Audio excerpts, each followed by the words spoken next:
अच्छा, एक और भी महदी, मैं चूँकि ये उन्वान है तो मैं इस उन्वान पर बात करना मुनासिब समझता हूँ ताकि जो है उन्वान का हक अदा हो जाए। इमाम महदी अलैहिस्सलाम ऐसी शख्सियत है, मैंने अर्ज़ किया, खुद दावा नहीं करेंगे कि मैं महदी हूँ। जिस तरह और झूठे मुद्दईयान महदी पैदा हुए, तो इसी तरह एक आदमी मक्का मुकरमा में खड़ा किया गया, गालिबन सन 1979 या 80 की बात है। तो उसको खड़ा करने वाले कौन लोग थे? मक्का मुकरमा के अंदर शर फैलाया गया और वहाँ के अमन को तबाह किया गया। मैं इस पर थोड़ी सी गुफ्तगू करना चाहता हूँ ताकि मसले की जो है ना वजाहत अच्छी तरह हो जाए। 1979 या 80 की बात है और अल्लाह आपका भला करे, लोग अपना हज हो चुका था। हज करने के बाद जो है कुछ लोग वापस आ रहे थे, कुछ लोग वहीं मौजूद थे और अल्लाह आपका भला करे अपनी इबादत में मशगूल थे। तो उस वक़्त ऐसा हुआ कि एक तबके ने सोची समझी साजिश के तहत एक आदमी को खड़ा किया और कहा कि ये मेहदी है, इसके हाथ पर बैत करो। वो कौन लोग थे?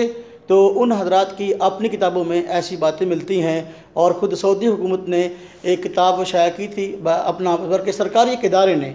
जिस तरह के हमारे यहाँ कोई वाक़या होता है तो बाद में अखबारात पर ख़बरें आती हैं, तो इस तरह वहाँ के बाज़ इदारों की तरफ से अखबारात जो थी तो उनके मुतल्लिक़ तफसील आती रही कि ये कौन लोग हैं। तो बाद में ये सारा मवाद जमा हुआ तो उसका नाम रखा गया, किताबी शक्ल में शाया हो गया, तमूतुल फितना।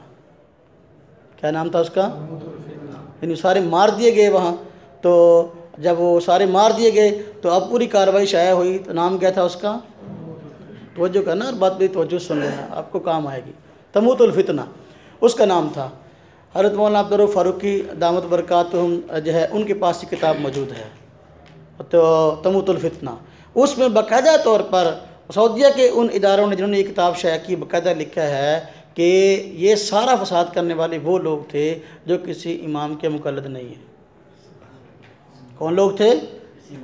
जो किसी इमाम के मुक़ल्लिद नहीं हैं। तो और फिर जो हफ्त रोज़ा अहले हदीस रिसाला ये लाहौर से निकलता है, इसके शुमारे हमारे पास महफूज हैं। उसमें बाकायदा कहा गया कि ये जो फितना महदवियत के नाम से अपना खड़ा हुआ मक्का मुकरमा में और हरम का तक़द्दुस पामाल किया गया, इसके पीछे साजिश करने के अंदर ये गैर मुक़ल्लिदों का मौलवी इहसान लाई ज़हीर, इसका भी हाथ था, इसका भी तवज्जो कीजिएगा। और फिर वहाँ पर अल्लाह आपका भला करे, ये जो फितना खड़ा हुआ तो सबसे पहले ऐसा हुआ कि फ़जर की नमाज का वक़्त था, तो इमाम हरम हज़रत अब्दुल्ला बिन सुबैल गालिबन उन्होंने जो है फ़जर की नमाज़ पढ़ाई। फ़जर की नमाज पढ़ाकर जब सलाम फेरा तो उस वक़्त अल्लाह आपका भला करे एक आदमी ने उनका माइक छीन लिया। इमाम नमाज़ पढ़ाने के लिए माइक लगाते हैं ना, उनका माइक छीन लिया और उर्दू के अंदर तकरीर शुरू कर दी। उर्दू के अंदर, सिंधी टोपी पहनी हुई है और उर्दू के अंदर तकरीर शुरू कर दी कि जो सऊदी हुक्मरान हैं ये गुमराह हैं और ये जो है अल्लाह आपका भला करे इस्लाम के ख़िलाफ़ जो है लोगों को काम करने कहते हैं और इनकी हुकूमत जो है ये इस्लाम के ख़िलाफ़ काम कर रही है। और सारा सऊदी हुकूमत के ख़िलाफ़ तकरीर की और बाकायदा कहा कि हम सब ने मिलकर जो है इनका तख्ता उल्टना है और सब लोग जो है हमारा साथ दें। और कुर्ब क़यामत जिस मादी के आने की खबर दी गई थी वो मादी आ गया है। वो एक लंबे से नाक वाला, लंबी चूँच वाला आदमी वहाँ खड़ा कर दिया और कहा कि ये आदमी मेहदी है, इसके हाथ पे बैत करो, इसके हाथ पे। गन पॉइंट के ज़ोर पर सोची समझी साजिश के तहत जो है असलहा अब हरम में कैसे आया? हालांकि वहाँ पहरेदार होते हैं, तो असलहा औरतों के ज़रिए असलहा पहुँचाया गया, बच्चों के ज़रिए असलहा पहुँचाया गया। बाकायदा जो रिपोर्ट शाया हुई उसमें बाकायदा तौर पर जो लोग बाद में मारे गए उसमें ख़वातीन भी थी, उसमें बच्चे भी थे जो इस अमल के अंदर शरीक थे और ये लोग भी थे। तो बाहर क्या असरिया पहुंचाया गया। जब वो ये तकरीर कर रहा था उसी दौरान हरम के दरवाजे बंद कर दिए गए और बंद करने के बाद इन लोगों ने पोजीशनें संभाली और पूरे मस्जिद हराम के अंदर फैल गए, हत्ता कुछ मस्जिद हराम के मीनारों के ऊपर चढ़ गए और जो है गन्ने लेकर। तो जो भी कोई आदमी थोड़ी सी कोई इधर उधर की हरकत करने की कोशिश करता तो उसको गोली मार देते। और बाकायदा तौर पर जो है अल्लाह आपका भला करे लोगों को मजबूर किया गया कि ये मेहदी है, उसको बैतुल्लाह के पास खड़ा कर दिया, कहा इसकी बैत करो। गन पॉइंट के ज़ोर पर बैत हो रही है। इमाम महदी अलैहि रिज़वान गन पॉइंट के ज़ोर पर बैत नहीं करवाएंगे, वो राज़ी नहीं होंगे, लोग खुद उनके हाथ पर बैत करेंगे। ये सबसे पहले उसे कज़्ज़ाब होने की यही बड़ी दलील है। गन पॉइंट पर जो है ना वो जो बैत करवाई जाए वो बैत कामयाब नहीं होती, बैत दिल की खुशी से होती है। बात समझ में आई? तो अल्लाह आपका भला करे। तो उस वक़्त ऐसा हुआ कि जो इमाम हरम थे शेख अब्दुल्ला बिन सुबैल तो वो किसी तरीके से वहाँ से बच निकलने में कामयाब हो गए, यानी मस्जिद हराम से। किस तरीके से रश के अंदर या हंगामा राई के अंदर वो जो है ना किसी खुफिया रास्ते से निकलने में बाहर कामयाब हो गए। क्योंकि जब मस्जिद हराम के दरवाजे बंद हुए, गन्नों वाले चढ़ गए और फायरिंग और ये वो, अचानक ज़ाहिर बात है परेशानी तो फैल गई। तो अब पता किसी को नहीं तभी हो क्या रहा है, ना हुकूमत को ना किसी और को। अचानक जब मामला हुआ, इमाम हरम बाहर निकले तो उन्होंने जाकर फिर सारी जो है ना वो लोगों को कार्रवाई बताई कि अंदर ये हो रहा है और ऐसे लोग हैं और ऐसी बातें कर रहे हैं। चुनांचे उस वक्त फिर जो है वो जितने सऊदिया के बड़े बड़े अहम हरमैन थे और बड़े बड़े उलमा थे, वो जो उनको जो किबार उलमा की कमेटी है, तो उसके हज़रात सारे इकट्ठे हुए। तो उन्होंने मिल बैठकर ये सोचा भी ये लोग हरम में मौजूद हैं, तो अब हरम अमन वाली जगह है, यहाँ किसी को कत्ल नहीं किया जाता, तो ये लेकिन अगर कत्ल नहीं करते तो फसाद मज़ीद फैलाते हैं। अब अगर कत्ल करते हैं तो हरम का अमन तबाह होता है, अब करें क्या? तो इस पे जो है सोच विचार हुई और उन्होंने पूरी दुनिया के बाकी बड़े बड़े उलमा किराम, पाकिस्तान और इंडिया और बांग्लादेश और पूरी दुनिया से उन्होंने उलमा किराम से मुशावरत की। तो इस नतीजे पर पहुँचे कि भाई देखो, अगर हम इस शर से लोगों को निजात नहीं देंगे तो हरम का तकद्दस पामाल होता रहेगा। तो हरम के तकद्दस का ख्याल करते हुए ज़रूरी है कि हम इन लोगों का ख़ात्मा करें। चुनाचे मुत्तफ़िक़ा फ़तवा लिखा गया कि भाई इन लोगों को आखिर इलाज यही है, इन सब को कत्ल किया जाए। चुनाचे जब ये सब हज़रात का मुत्तफ़िक़ा फ़तवा आया तो फिर जो फ़ौज थी सऊदी, उन्होंने जो है कार्रवाई शुरू की, लेकिन जो है इस कार्रवाई में वक्ती तौर पर पिसपाई हुई। वो यूँ हुई कि देखो वो लोग तो छतों पर चढ़े हुए थे, वो मस्जिद हराम के मीनारों में घुसे हुए थे, जबकि ये लोग बाहर में जो है वो खुलेआम जो है अपना थे, अपना कोई आर्ट नहीं थी, तो गोलियां इनको लग रही थी। ये जो मीनारों में घुसे हुए गोलियां मार रहे थे उनको लग जाती थी, वो शहीद हो जाते थे, लेकिन वो गोली मारते तो मीनार के अंदर लगती नहीं थी, मीनार की आड़ में आ जाती। इस तरह जो है फिर बड़ी परेशानी का सामना हुआ। तो अल्लाह आपका भला करे, फिर गालिबन उसी दौर के अंदर जो है पाकिस्तान से भी फ़ौज गई थी। फिर पाकिस्तान की फ़ौज गई और वहाँ जाकर फिर कार्रवाई की और फिर जो है ये लोग मीनारों से नीचे उतर कर जो है नीचे भागे और फिर जो है जाकर हम हरम के जो तहखाने हैं वहाँ जाके जो है इन लोगों ने ये घुस गए और वहाँ जाके पनाह ली। तो लेकिन जो है अब दरवाजे बंद थे, तो फिर अब तहखाने में घुस गए, अब कैसे कत्ल करें? अब फिर मसला हो गया था। अब यूँ किया कि उन्होंने अपना अल्लाह आपका भला करे तरकीब सोची कि हरम के अंदर पानी छोड़ दिया। हरम के अंदर पानी छोड़ा, जब वो पानी तहखानों में चला गया तो ऑटोमेटिकली फिर वहाँ करंट छोड़ दिया, फिर वहाँ वो सारे मर गए, वो सारे तमूतुल फितना। समझ आई बात? तो वो सारे मर गए। तो उस तमूतुल फितना किताब के अंदर लिस्ट है बाकायदा कौन कौन लोग थे और कैसा था और क्या था। तो उसके अंदर बाकायदा जो सिंधी टोपी वाला इमाम हरम से माइक छीन कर उर्दू में तकरीर करने वाला आदमी है, वो बदियुद्दीन राश्ती जो गैर मुकल्दों का जमीयत अहले हदीस सिंध का सदर था और उनका पीर झंडा जिसे बोलते हैं, हाँ जी, पीर झंडे का भाई, वो बदियुद्दीन राश्ती, उसका बेटा था नूरुल्लाह राश्ती। कौन था? नूरुल्लाह राश्ती। ये बदियुद्दीन राश्ती पीर झंडे का बेटा, तो ये उर्दू में तकरीर कर रहा था सऊदी हुकूमत के ख़िलाफ़ और ये सरगना था और उन लोगों के साथ मिला हुआ था।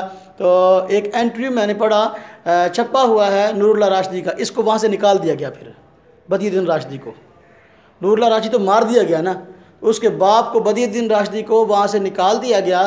तो फिर वापस आया, पता नहीं अब क्यों इंटरव्यू लिया, उस अपने आदमी थे इंटरव्यू लिया ना कि आप वहाँ रहते थे, ऐसा हुआ, तो फिर आपको क्यों निकाला गया। उसने कोई ख़ास बात नहीं की।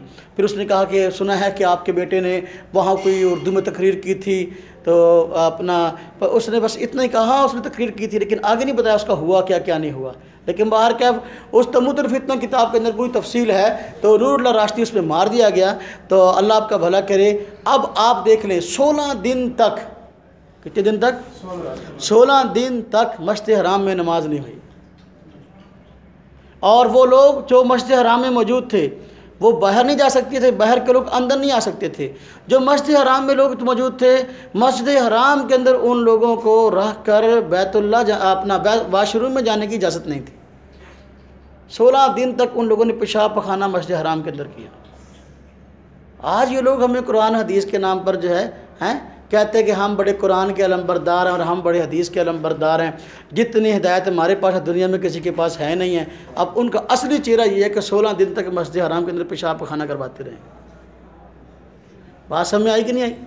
हमारे पास इस पे एक नहीं कई दलाल अल्हम्दुलिल्लाह मेरे पास मौजूद हैं, मैंने इकट्ठे किए हुए हैं कि अब एक अभी अब्दुल गफ्फार हसन गैर मुक़ल्लिद का आलिम है, उसने गुलूफ़ के नाम से एक किताब लिखी है, रसाला, हमारे फैसलाबाद शाया हुआ है। उसमें बकायदा उसने इस बात का इकरार किया है कि जो हरम में ये फसाद हुआ था ये हमारे अपने लोग थे, ये हमारे अपने लोग थे।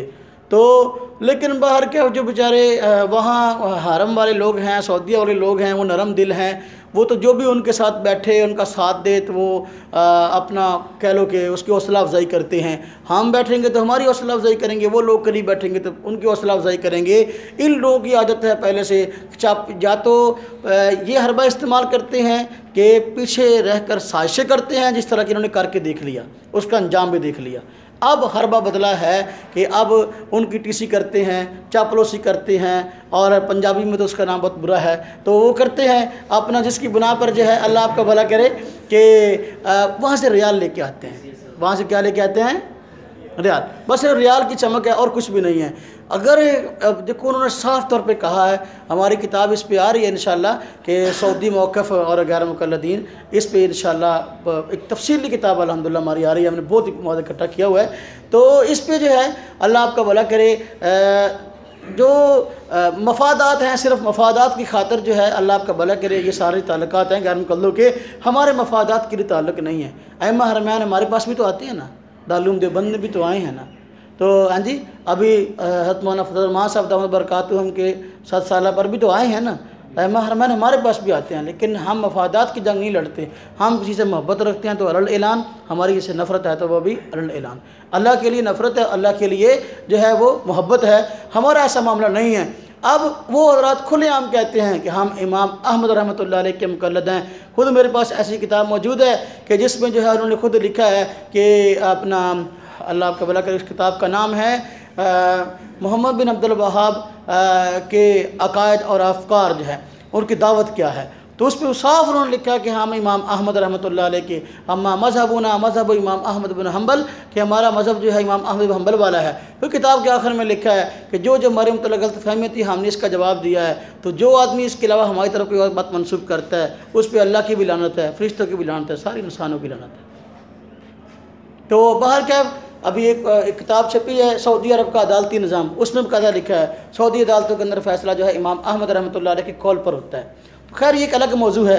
तो 16 दिन तक मस्जिद हराम के अंदर नमाज नहीं हुई, वहाँ पेशाब और पखाना हुआ। तो आज ये लोग जो हमें दीन का दर्स देते हैं और हमें कहते हैं हमारे पास दीन बहुत ज़्यादा है, जो कुरान और हदीस हमें आता है उनको नहीं आता। तो कुरान और हदीस ने ये कहा है कि हरम का तक़द्दुस माल करो, तो झूठा मादी वहाँ खड़ा किया, उसको भी मार दिया गया, और फिर ये भी सारे के सारे मार दिए गए। तो ये फितना महदवियत जो आज फैल रहा है, सैयदना इमाम महदी अलैहि रिज़वान की शख्सियत को दागदार नहीं कर सकता। आपके मतलब जो अलामात हैं, आपकी जो शख्सियत है, आपके जो कमालात हैं, आपके जो कारनामे हैं, वो हदीस के अंदर वाज़ेह अल्फाज से मौजूद हैं। वो कोई ढकी हुई छुपी हुई बात नहीं है। आपकी अलामत छुपी हुई नहीं है बल्कि छपी हुई है। छुपी हुई नहीं बल्कि छुपी हुई होती फिर तो शायद की बात करता, हाँ भी शायद ऐसा हो, शायद छपी हुई हैं हर एक बात कि आपने ये करना है, आपका ये नाम है, आपका ये मनसब है, ये जाए उपदेश है, ये जाए वफ़ात है, ये कारनामे हैं, ये सारे हालात हैं, सारी चीज़ें लिखी हुई हैं, छपी हुई हैं। अब तो फिर आज किसी को परेशान होने की इस पर ज़रूरत नहीं है। इस चीज़ का ख़ास तौर पर ख्याल रखना चाहिए।